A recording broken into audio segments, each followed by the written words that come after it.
Eric Burgess here with Music Marketing TV. Today we're checking out Comet by Polyverse. If you're not familiar with Polyverse, Infected Mushroom, there are some artists who happen to have a company that makes plugins. I'm not sure if there's like more to the team or exactly how this goes down, but they make plugins. And the reason they do this is because they have needs as Psytrance producers. They would really like to see certain things happen, and they decided to make it happen themselves. This reverb is one of those creations. So the reason this reverb is cool and is unlike any other reverb you currently have is because this is a reverb that focuses on the in-between sounds of reverbs. Now, if you're like me at all, I like to automate everything. I just like automating things. And so when I open up reverbs, I'll often try to automate the size or the decay. And sometimes the reverb will let you, a lot of times it won't. It'll like cut the audio or because you're messing with things that have to do with time, and those can be quite touchy.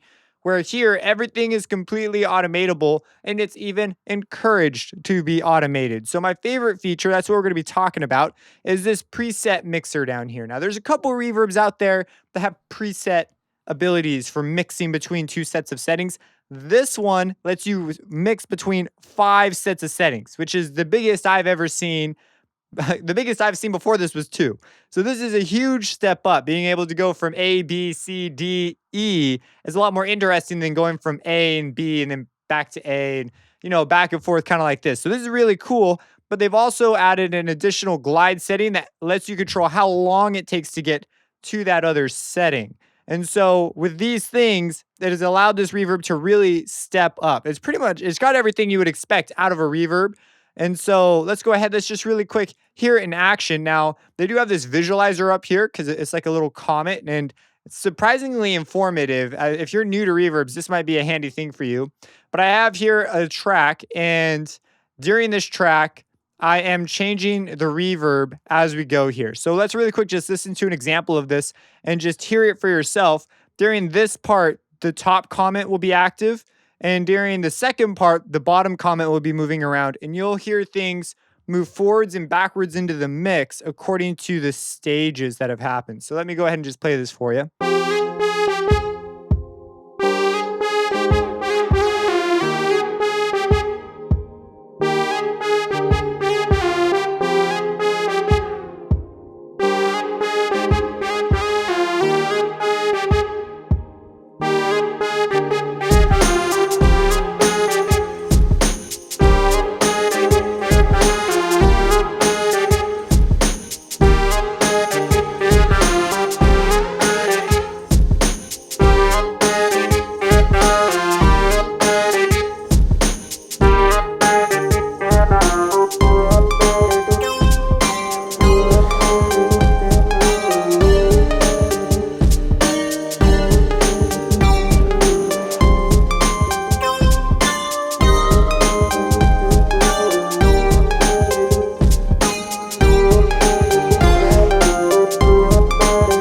All right, so you get the idea. Things are moving around. Let's take a closer look here. Now let's look at this one in particular. So this bottom one, because I'm doing quite a bit more here. So they have paid special attention on the size to very small sizes for those flangery and chorusy effects. That's because of the nature of the kind of music Infected Mushroom makes. It's great for working out, great for doing things too. And so really, really useful sound design tool. Here, I'm using it to create more of an atmosphere where things move forward and backwards. And you'll notice that whenever the notes are long, like see, here's a long note, and then here's another note that transitions, sort of a phrase note. And when I play it, the transitions happen there so that during that note, instead of adding more notes to make the line more interesting, I wanted instead the sound itself to just grow in interest. That way I could keep the notes a little simpler. So let's just play this and pay attention. When the longer notes happen, you'll notice that that's when I decide to try and pull the transition elements into effect.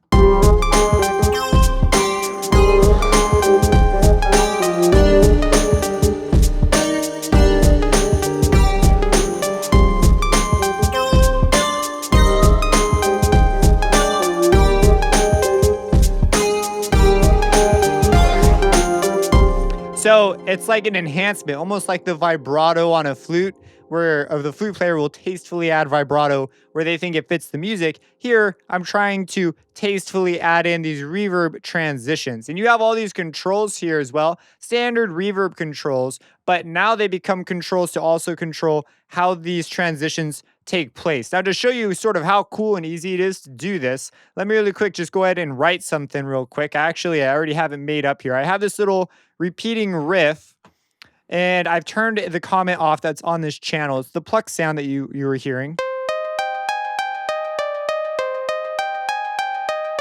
So it's just repeating.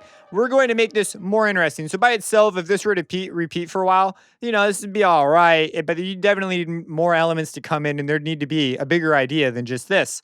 But we could probably push this a whole lot further if we add interest to it. And so I think it'd be cool if it sounded like it was moving backwards and forwards in space. Like what you just heard earlier, that sound was coming backwards and forwards, and that's what made it sort of cool. And there were these transitions that seemed to line up with the phrasing of the music. So let's add a comment. Da, da, da, da, da, da, da, da, da. This is the plugin picker. People always ask me, what is this? It's just a fast way of loading plugins. I know it looks scary, but honestly, it's the fastest way I've ever seen. So, okay, we've got Polyverse here. We've got Comet open. And I'm not going to use these. These are like the default. So let's go ahead and change these. So I'm going to click on the presets. And for the first one, I'm just going to go for something. Yeah, that right there. Why not? Let's go for a medium one for the next one. It looks like there's only a few, but that's because we're on page 3. Let's go to page 2. Choose Moody. Why not? I'm just sort of randomly picking. We've got this artsy folder. Fuzzy Chorus. Sure. Huge and epic. Let's go for flashy. Why not? And then finally over here, let's go to like 1. Oh, the defaults are all over the map. High scatter. So, okay, these are the ones that I'm just sort of randomly picking them. You could, of course, if you have something really specific in mind, you could get your own.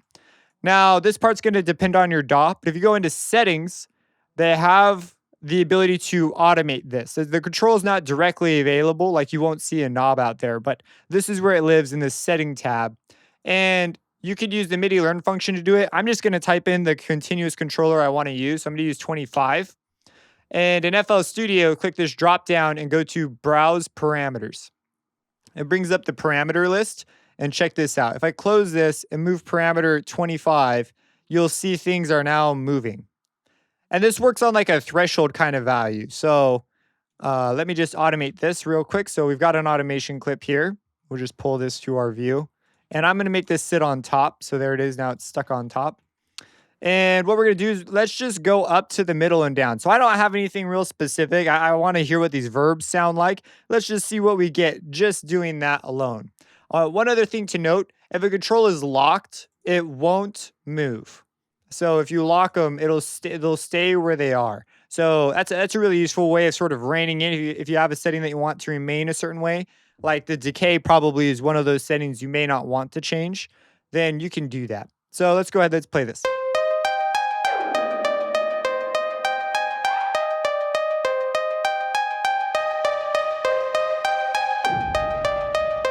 Now, it's already much more interesting. Like, we're listening to the same riff, but because the sound is changing, you probably did not get bored near as fast as you did. You may have not even gotten bored at all. That's the power of these changes, what makes them, why I like them so much. So let's go ahead and bump this up. It's really nice to finally have a reverb that is sort of made to do this. So let's go ahead. I'm going to make this a 2-second long transition. Now, we can automate this if we have one transition that we would like to have happen faster.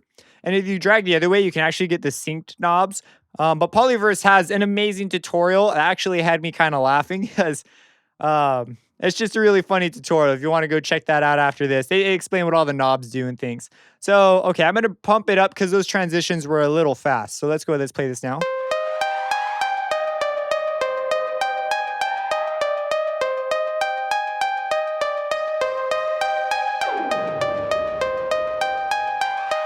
Actually kind of like, this might be the right speed. I'm going to try and let's go up to like 5, something significantly longer, and just hear what that sounds like. Let's pump up the dry wet. Let's go to like 30 right here. Let's just type it in 30. Okay. And play.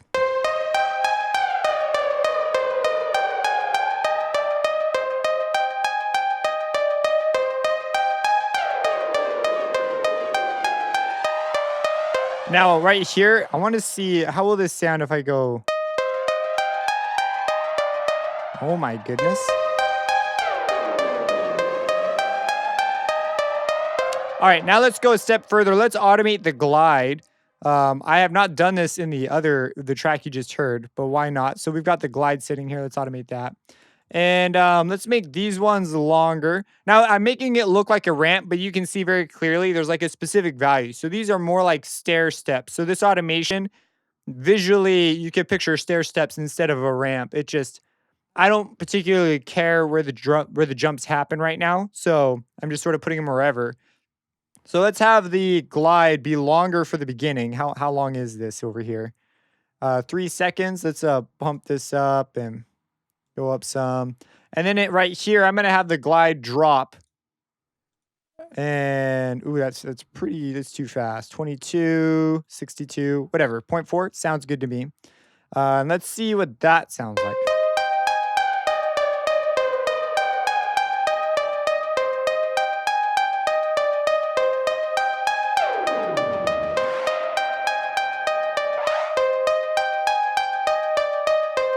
So you see, we have some pretty extreme control. Let's push these even further. Now, let's just take a second here to appreciate the fact that not only can you automate these things so that they no longer have these clicks or just completely drop out audio wise, you can automate the time it takes for them to do it. It's like the time automation of a time. It's like kind of weird to think about.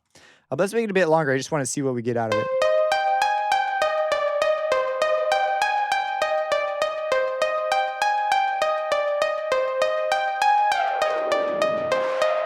I think because we've had it so long, it doesn't reach these other ones. So I guess we need to keep it within a range so that it can get to the other settings.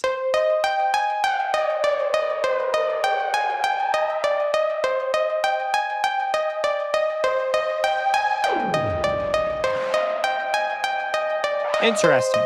This is something I was not aware of. So yeah, you've got to make sure that it has enough time because I guess it'll only move to the next one and the time it was when it hit that setting change. So I think it checks up on it every setting change. I don't know. Maybe there's more clarity on that in the manual, but the fact that you can do this and have control over it while it's moving is freaking amazing. If you have any questions about this, let me know. Hit the bell icon for future videos, subscribe, and have a blessed day.